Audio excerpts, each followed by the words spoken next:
Morning, everyone. Good morning, Rabbi. Learning Mishna is Kesubos, Perek Vav, Chapter 6, Mishna Gimel, Mishnah 3. Okay, so we mentioned the dowry yesterday in the previous Mishnah. So the little introduction to this Mishnah, if a husband divorces his wife or dies before her, he or his estate must return her dowry to her. Okay? If she brings in a dowry, and he has to, and if he divorces her or dies before her, she gets it back. However, if the contents of the dowry had since changed in value, he does not simply return them to her as they are. Rather, he pays what they were worth at the time of the Nitzuin when the dowry was given to him. That's the deal. That is what we call nechsei tzayin barzel, things that she brings into the marriage that he has to give back to her as the value was then, in case he divorces her or he dies before her. The value of the dowry must therefore be recorded in the ksuba document so that the amount owed to her will be known. Okay, so this is recorded in the ksuba, and now the Mishnah is going to discuss different scenarios of that. Okay, so here we go. Paskal lahachnas loy 1,000 dinar. She pledged to bring 1,000 dinar into the marriage. Okay, that means, and we're talking here about this is cash. Okay, this is cash that she's bringing in, and he has to bring, and again he has to return that amount to her again if he divorces her. So what does the Mishnah say? Hu paisa kenegdan chamisha asar mana. He has to pledge in the ksuba that's going to pay her chamisha asar mana, 15 mana, which equals 1,500 dinar in their place. She said, I'm bringing in 1,000 dinar. He has to write in the ksuba that he's going to give her back 1,500. That's more than what she pledged. Why is that? That is because since he can use the cash to make a profit, the sages obligated a husband to add 50% for a dowry of cash. Okay? Got that? Because it's larger than the amount. It is the larger amount that the husband records in the ksuba. You don't return in the ksuba the original amount that she pledged, but you record in the ksuba the amount he pledges to give back to her in case he divorces her or dies before her. So that's the first part. She basically pledged to bring in X amount of cash. He, in what he writes in the ksuba that he pledges to return to her, is more than the original amount. It's actually, you're adding 50% more. And again, the reason is because that since this cash, he has the ability to use the cash to make a profit. What is the cash? Just sit there and do nothing? Doesn't sit there and do nothing. He uses it, he spends it, and he can make a profit from it. And therefore, the Chachamim said he has to return to her more. That's the first case where they made it to where the original deal was she's bringing into the dowry cash. Now, but let's say we're talking about objects like clothing and jewelry, and these are called shum. Shum means appraised goods, because their value must be appraised. Meaning, if she's bringing in goods like jewelry and stuff into the marriage, so then and we have to know how much it's worth and how much he has to give back in case he dies, in case he divorces her. So in that case, the Mishnah says, and if let's say she pledged objects that need to be evaluated, appraised goods as they call it here, and he has to return those appraised goods as is at the time of the marriage, hu paisek pachas chaimish. He pledges in the ksuba a fifth less in this case. In this case, it's a fifth less. Now, what's the reason over here? And what does that mean? So let's give an example. For example, if they were appraised, if the goods were appraised at 1,000 dinar, he may write that he will pay back 800 dinars. He's allowed to deduct a fifth because the value of the goods in a dowry is usually exaggerated. Meaning, the standard practice I explained down here in the notes is that it's not like they took it to the market and they evaluated it. But rather, you have these people, these appraisers. Who are the appraisers? Friends and relatives of the bride and groom. That's who appraised it. You didn't bring it to like an official appraiser. It was the friends, the relatives, all the people between the chas and kala. They went ahead and they used to evaluate it. Okay, and the practice was to exaggerate the value of the dowry in order to honor the bride and endear her to her groom.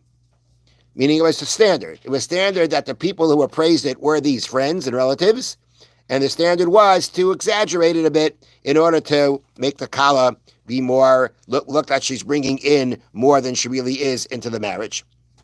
And therefore, when the time comes to actually pay back for those things, you actually only have to pledge to give back less, because the assumption was that the original appraisal was exaggerated. Now, shum b'mana v'shav b'mana. Now, let's say instead of just having the friends appraise it, they actually appraised it. They went to a real appraiser, and it comes out shum b'mana. The appraisal was a mana v'shav b'mana. It was appraised. The goods were appraised, and they were appraised to be worth a mana. And they were actually worth that. Meaning let's say the relatives appraised it, right? And then you went and you got a regular appraiser to go ahead, meaning that let me back off. If the appraised goods were appraised to be worth a mana, and they were actually worth a mana, how do you know that? Maybe they were professionals, but the case is you knew that. The case here is that the appraisers did not exaggerate. You know that what they appraised was correct. Okay, then ein lo yela mana. Then he has no choice but to write in the ksuba, he's going to pay her back a mana. If there's no reason to think it was exaggerated, so he's got to pledge to give back their value. There's no excuse not to. It's only when we don't know what the real value is, then we assume it was exaggerated, and therefore he can write less. All right. Now, the next case. Shum b'mana. What's happening here is, so until now, as they say here, thus far, the Mishnah spoke of possessions that were first appraised and then guaranteed value, and then their guaranteed value was written in the ksuba. Right? That's what's happening. What's happening is that he's writing in the ksuba what he's got to give her back. But in the first half of the Mishnah, it was first appraised, and after it was appraised, that's what he wrote. That's the amount that he pledged in the ksuba. Now the Mishnah is going to deal with the opposite situation, where the value was written in the ksuba before they were appraised. That's how he did it. So shum b'mana. If the groom was told to write in a ksuba that he pledges 100 manas worth of appraised goods, that's what he's told. You write in there that you're pledging to give back 100 dinar, a mana, which is 100 dinars of shum, of appraised goods. All right. What does she now have to bring into the marriage? How much does she have to bring into the marriage now? And that Mishnah says, Hi noisenes shloishim va'achas sela dinar. She has to now bring into the marriage goods that are appraised at 31 sela and a dinar. 31 sela and a dinar equal 125 dinars. Now, we'll talk about we'll give the calculation in a second. But the explanation here is, as taught above, the amount recorded in the ksuba is a fifth less than the appraised value. Therefore, if he was told to write 100 dinars, he must be given the goods appraised at 125 dinars. Meaning that's the rule, right? We're dealing here again with these appraisals, these general appraisals. No one went and appraised anything. So, when no one appraises anything, what do you write in the ksuba? You write in the ksuba the amount, what's the amount again? A fifth less than the appraised value. Well, if the ksuba was written, if he wrote in the ksuba first 100, right, that is what he has to return, and that amount is going to be a fifth less than the actual appraised value, then how much does she have to bring in? She's got to bring in an amount that at the end, 100 becomes a fifth less than what she brought in. And therefore, in order to do that, she has to bring in a something that is appraised. She has to bring in something that was appraised at the value of 125 dinars. Okay, you want to know what the cheshbon of 125 dinars are? So they bring down here notes, and when it says 31 sela and a dinar, a sela contains 4 dinars. Thus, 31 selas equals 104 dinars. The additional dinar brings the total to 125. That's your calculation. Okay. Now, so that's if, let's say, they told him to write the amount of 100 for appraised goods. Uba arba meyos. If they tell him to write in 400, which is a lot, then he knows senas chamesh meyos. Again, she's gonna have to give 500. She always has to bring in it always has to be that she has to bring in a fifth more than what's written in the ksuba when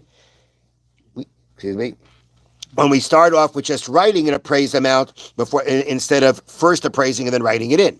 At the end of the day, it's always going to be that in appraised goods, that again, without actual knowing for sure that the appraisal is correct, the appraised amount that he pledges to return to her is always going to be a fifth less than what she brings in. And then the Mishnah again sums it up: Masha chasen paisek, who paisek pachas mechamish. What the chasen pledges, whether the amount whether we're talking about before the appraisal or after the appraisal, whether the amount is large or small, he pledges a fifth less than the appraised value. Again, that's talking about where we don't have an actual where we don't know that the appraisal is correct. Then we say that he pledges a fifth less the appraised value. But if we know exactly that it's correct appraisal, then he has to pledge the exact amount.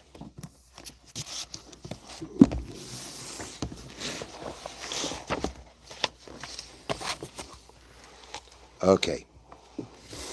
Now, continuing again in the situation of a person who was cheated. You know he was cheated. You want to let him know he was cheated so he can do something about it. And he's able to do something about it. So the Chofetz Chaim mentioned a number of conditions that have to be met. And the last condition that he said was, at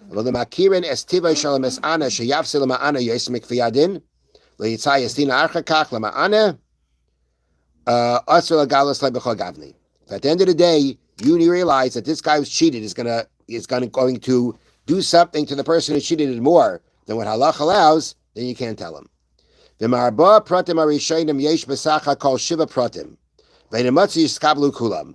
end of the day, there is a total of 7 conditions that have to be met in order to be able to do this.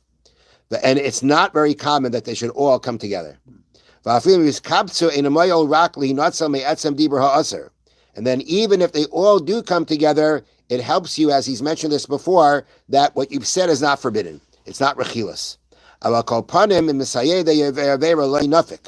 Nonetheless, you're still considered supporting a person who's doing something wrong. You're enabling him. At the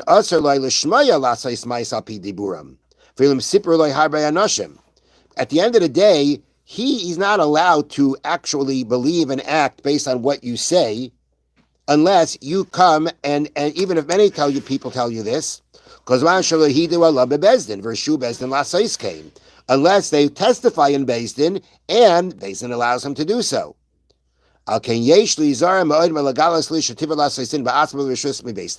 end of the day, if a person is going to act with Beis Din, then fine, then you can tell him. But as long as all the other conditions are met. But if he's not going to, he's going to act on his own, and he's going to act without the directions of a Beis Din, then you're not. Then even if the conditions are met, you may at the end get away with the prohibition of speaking rechilas. But at the end of the day, if 2 people come over to him and tell him you were cheated, he can't just go act on that. Now, it may be that when there's 2 people telling him that, he's going to act in a way that wouldn't be more than what would happen if they went to Beis Din. But until they go to Beis Din, he can't do anything. And if he's going to do anything without Beis Din, then at the end of the day, you're not allowed to tell him, because then you're enabling someone to do what's wrong. Have a wonderful day. Thank you, Rabbi. Thank you, Rabbi.